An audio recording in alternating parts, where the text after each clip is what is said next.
Hello everyone. വർഷങ്ങൾക്ക് മുൻപ് ഞാൻ റോട്ടിൽ കണ്ട ഒരു കാറാണ് BYD എന്ന് പറയുന്നത്. നമ്മൾ ഇന്ത്യയിൽ തന്നെയാണ് കണ്ടത്. ആ ഒരു കാറ് അന്ന് കണ്ടപ്പോൾ സത്യം പറഞ്ഞു കഴിഞ്ഞിട്ടുണ്ടെങ്കിൽ ചൈനീസ് മാനുഫാക്ചേഴ്സ് കുറേ ഉണ്ടെന്ന് അറിയാം. പക്ഷെ അതിൽ ഇത്രത്തോളം ഇമ്പാക്റ്റ് വരുത്താൻ സാധിക്കുന്ന ഒരു കമ്പനിയാണെന്നുള്ള കാര്യം എനിക്കറിയായിരുന്നില്ല. അങ്ങനെയാണ് അതിൻ്റെ ഹിസ്റ്ററിയും കാര്യങ്ങളൊക്കെ കുറച്ച് നാൾ മുൻപ് ഞാൻ നോക്കിയത്. അപ്പോൾ ഹിസ്റ്ററി നോക്കിയപ്പോൾ സത്യം പറഞ്ഞു കഴിഞ്ഞാൽ നമ്മളൊക്കെ ഞെട്ടിക്കുന്ന ഒരു ഹിസ്റ്ററിയിലൊരു കമ്പനിയാണ് BYD എന്നുള്ളത്. ഏറ്റവും ആദ്യം BYD എന്ന് പറയുന്നതിൻ്റെ ഒരു ഫുൾ ഫോം നോക്കിയപ്പോഴാണ് എനിക്ക് സത്യം പറഞ്ഞു കഴിഞ്ഞിട്ടുണ്ടെങ്കിൽ നമ്മളൊക്കെ ഞെട്ടിക്കുന്ന രീതിയിലുള്ളൊരു full form, build your dream. നമ്മുടെ ഡ്രീം ബിൽഡ് ചെയ്യുക എന്നുള്ള ഒരു കാര്യമാണ് അതിൻ്റെ ഫുൾ ഫോം എന്ന് പറയുന്നത്.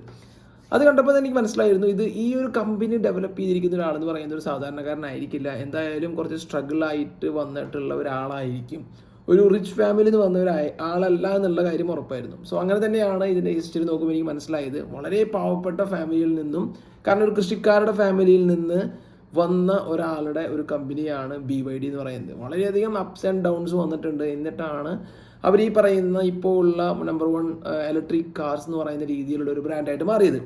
ഏറ്റവും ആദ്യത്തെ കാര്യം, ഈ ഒരു ബ്രാൻഡിനെ കുറിച്ച് ഞാൻ മുൻപ് അറിഞ്ഞത് എങ്ങനെയാണെന്ന് വെച്ചിട്ടുണ്ടെങ്കിൽ, ടെസ്ലയുടെ ഓണറായിട്ടുള്ള എലോൺ മസ്ക് BYDയെ കുറിച്ച് ചോദിക്കുമ്പോൾ, ഒരു ക്വസ്റ്റ്യൻ ചോദിക്കുമ്പോൾ അതിനെ കളിയാക്കുന്ന രീതിയിലുള്ള ഒരു റീപ്ലൈ ഒക്കെ കൊടുത്തിട്ടുണ്ട്. ചിരിച്ചുകൊണ്ട് കളിയാക്കുന്ന രീതിയിലുള്ള ഒരു റീപ്ലൈ കൊടുക്കുന്നതായിട്ട് കണ്ടിട്ടുണ്ട്. സോ അത് കണ്ടപ്പോഴാണ് എനിക്ക് ഈ ഒരു ബ്രാൻഡിൻ്റെ തിരിച്ചുവരവിനെ കുറിച്ച് എനിക്ക് ശരിക്കും പറഞ്ഞു കഴിഞ്ഞാൽ വളരെയധികം സന്തോഷമായത്. കാരണം ഇപ്പോൾ നോക്കുകയാണെന്നുണ്ടെങ്കിൽ ടെസ്ലയിനൊക്കെ ചവിട്ടി താഴ്ത്തിയിട്ടാണ് BYD എന്ന് പറയുന്ന ഈ ഒരു കാറ് മുൻപോട്ട് പോകുന്നത്. ഇനി അത് മാത്രമല്ല, നമുക്കറിയാം ചൈനീസ് ആയിട്ടുള്ളൊരു മാനുഫാക്ചേഴ്സ് ഏതൊരു രാജ്യത്തേക്ക് വരുമ്പോഴും അവർ പറയുന്ന ഒരു കാര്യമുണ്ട്, ചൈനയുടെ ക്വാളിറ്റിയുടെ കാര്യം. അതിനോടൊപ്പം തന്നെ ചൈന എന്ന് പറയുന്നതിൻ്റെ പ്രൊഡക്റ്റ് ഒരു ത്രട്ടനിങ് ആയിട്ടുള്ള പ്രൊഡക്റ്റ് ആയിരിക്കും, അല്ലെങ്കിൽ പലതരത്തിലുള്ള ഫ്യൂച്ചറിൽ അവർ നമ്മളെ വധിക്കാവുന്ന രീതി അല്ലെങ്കിൽ നശിപ്പിക്കാവുന്ന രീതിയിലുള്ള എന്തെങ്കിലും ഒരു ത്രട്ടനിങ് കാര്യങ്ങളൊക്കെ അവർ ചെയ്തിട്ടുണ്ടായിരിക്കും എന്നുള്ള കാര്യമൊക്കെ എല്ലാവരുടെ മനസ്സിലുണ്ടായിരിക്കും. അങ്ങനെയുള്ള പ്രശ്നങ്ങൾ കൊണ്ടൊക്കെ കുറേ സഹിച്ച് കുറേ കാര്യങ്ങളൊക്കെ ഫൈറ്റ് ചെയ്തിട്ടാണ് BYD എന്ന് പറയുന്ന ഒരു കാർ കമ്പനി തന്നെ വന്നിരിക്കുന്നത്. ഇപ്പോൾ ഇന്ത്യയിൽ നോക്കുകയാണെന്നുണ്ടെങ്കിൽ ഇന്ത്യയിൽ പല ചൈനീസ് കാറുകൾ വരുമ്പോഴും പല പ്രശ്നങ്ങളും ഇന്ത്യയിൽ ഉണ്ടായിട്ടുണ്ട്.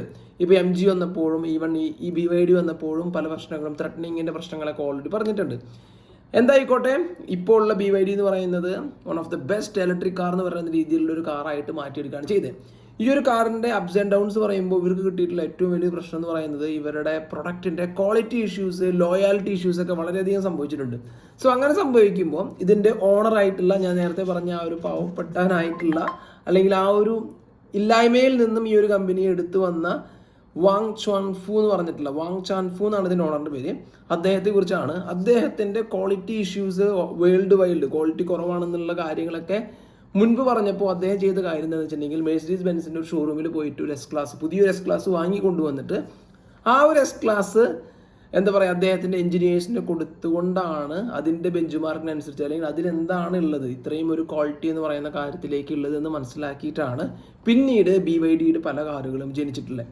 അതിൽ ഏറ്റവും ആദ്യം ഈ ഒരു പുതിയ S-ക്ലാസ് എഞ്ചിനീയേഴ്സിന് കൊടുത്തപ്പോൾ എഞ്ചിനീയേഴ്സ് പറഞ്ഞൊരു കാര്യമുണ്ട്, ഇത് നിങ്ങളുടെ പുതിയൊരു കാറല്ല, ഇത് വെച്ചിട്ട് എങ്ങനെയാണ് ഞങ്ങൾ ബെഞ്ച് മാർക്ക് അല്ലെങ്കിൽ റിസർച്ച് ആൻഡ് ഡെവലപ്മെൻറ്റ് ചെയ്യുക, നിങ്ങൾ പുതിയ കാറ് നാശാക്കണ്ടല്ലോ, അങ്ങനെയുള്ള കാര്യമൊക്കെ പറഞ്ഞപ്പോൾ അദ്ദേഹം ചെയ്ത കാര്യം എന്ന് വെച്ചിട്ടുണ്ടെങ്കിൽ, അദ്ദേഹം ഒരു കീ എടുത്തിട്ട് അദ്ദേഹത്തിൻ്റെ പുതിയ S-ക്ലാസ്സിൽ ചെറിയൊരു സ്ക്രാച്ച് ഇട്ടിട്ട് പറഞ്ഞു, ഇനി ഇത് പുതിയ കാറല്ല, ഇതൊരു സെക്കൻഡ് ഹാൻഡ് കാറാണ്, നിങ്ങൾക്ക് എന്ത് വേണമെങ്കിലും ചെയ്യാം. സോ അത്രയധികം സാക്രിഫൈസ് ചെയ്തിട്ടാണ് അദ്ദേഹം ഈ പറയുന്ന കാർ കമ്പനി ഡെവലപ്പ് ചെയ്തെടുത്തിട്ടുള്ളത്. ഇനി അത് മാത്രമല്ല, ടെസ്ലയാണെന്നുണ്ടെങ്കിലും മറ്റേതൊരു ഇലക്ട്രിക് മാനുഫാക്ചേഴ്സിനെ ആണെന്നുണ്ടെങ്കിലും മൊത്തമായിട്ട് ഫൈറ്റ് ചെയ്ത് ടോപ്പ് പൊസിഷനിൽ എത്താനായിട്ട് ഇവരെ സഹായിച്ച്, BYDയെ സഹായിച്ച ഏറ്റവും വലിയൊരു കാര്യം എന്ന് പറയുന്നത്, BYD എന്ന് പറയുന്നത് ഒരു ബാറ്ററി കമ്പനിയായിരുന്നു.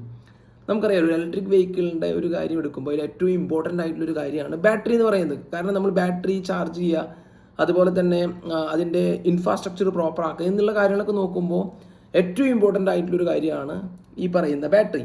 അതുകൊണ്ട് തന്നെ BYD എന്ന് പറയുന്ന ഒരു കമ്പനി ഒരു ബാറ്ററി കമ്പനി ആയതുകൊണ്ട് അവർക്ക് പ്രോപ്പറായിട്ട് ഇലക്ട്രിക് വെഹിക്കിൾ എന്ന് പറയുന്നതിൻ്റെ ഫ്യൂച്ചർ ആകുന്ന ഒരു പ്രോപ്പർ സമയത്ത് തന്നെ അവർക്ക് അതിനനുസരിച്ച് അപ്ഡേറ്റ് ചെയ്യാനായിട്ട് ശ്രമിച്ചു. ഇപ്പോൾ എൻ്റെ കയ്യിലൊരു മോട്ടറോളയുടെ ഒരു ബാറ്ററി ഒക്കെ ഉണ്ട്.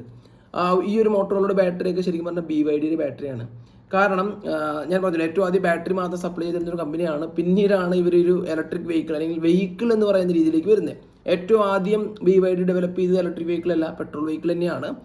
പിന്നീട് ഒരു റെവല്യൂഷൻ എന്ന് പറയുന്ന കാര്യം സംഭവിച്ചത് എപ്പോഴാണെന്ന് വെച്ചിട്ടുണ്ടെങ്കിൽ, നമ്മുടെ കൊറോണയ്ക്കൊക്കെ ശേഷം അവർ പല ടെക്നോളജി കൊണ്ടുവന്നു. അതിലേറ്റവും ഇമ്പോർട്ടൻ്റ് ആയിട്ടുള്ള ഒരു ബാറ്ററി ടെക്നോളജിയാണ് BYDയുടെ ബ്ലേഡ് ബാറ്ററി ടെക്നോളജി എന്ന് പറയുന്നത്. ഇപ്പോൾ നമുക്ക് നോക്കുകയാണെന്നുണ്ടെങ്കിൽ 5 മിനിറ്റിനുള്ളിലൊക്കെ ഫുൾ റീചാർജ് ചെയ്യാൻ സാധിക്കും എന്നൊക്കെയാണ് BYDയുടെ ബാറ്ററി, ഏറ്റവും പുതിയ ബാറ്ററി, ലേറ്റസ്റ്റ് ആയിട്ടുള്ള ബാറ്ററിയുടെ അപ്ഡേഷനൊക്കെ. സോ അത്രയധികം സ്ട്രഗിൾ ആയിട്ട് വന്നിട്ടുള്ള ഒരു കമ്പനി പ്രോപ്പറായിട്ട് ഇലക്ട്രിക് വെഹിക്കിളിൻ്റെ ഇൻഡസ്ട്രിയിലേക്ക് വരാൻ പറ്റി. ഒരു ബാറ്ററി കമ്പനിക്ക് എത്രത്തോളം ഇമ്പോർട്ടൻറ്റ് ഇലക്ട്രിക് വെഹിക്കിൾ മാനുഫാക്ചറിങ്ങിലുണ്ട്, അല്ലെങ്കിൽ ഇലക്ട്രിക് വെഹിക്കിൾ പ്രൊഡക്ഷൻ ഉണ്ട് എന്നുള്ളത് BYD എന്ന് പറയുന്ന ഈ ഒരു മാനുഫാക്ചർ എടുത്തു കാണിച്ചു. ഇനി ഇതുപോലെ തന്നെയുള്ള മറ്റൊരു മാനുഫാക്ചർ കൂടി ഇന്ത്യയിൽ വന്നിട്ടുണ്ട്. വിൻഫാസ്റ്റ് എന്നാണ് പേര്. അതൊരു വിയറ്റ്നാം ബ്രാൻഡാണ്. ഈ വിൻഫാസ്റ്റ് എന്ന് പറയുന്നതിൻ്റെ ഫാക്ടറി വന്നിരിക്കുന്നത് തൂത്തുക്കുടി, തമിഴ്നാട്ടിലുള്ള തൂത്തുക്കുടി എന്ന് പറഞ്ഞ സ്ഥലത്താണ് പുതിയൊരു ഫാക്ടറി വന്നിരിക്കുന്നത്. അവരും ഏകദേശം ഇതുപോലെ തന്നെ വളരെയധികം ഡെവലപ്മെൻ്റ് ഒക്കെ ചെയ്തു വരുന്ന കമ്പനിയാണ്. പക്ഷേ BYDയുടെ അത്ര എത്തുമോ എന്നുള്ള കാര്യം നമുക്ക് കണ്ടറിയാം. അപ്പോൾ ഇത്ര പറയാനുള്ളൂ. Thanks for watching. See you next video. Until then, ചാओ.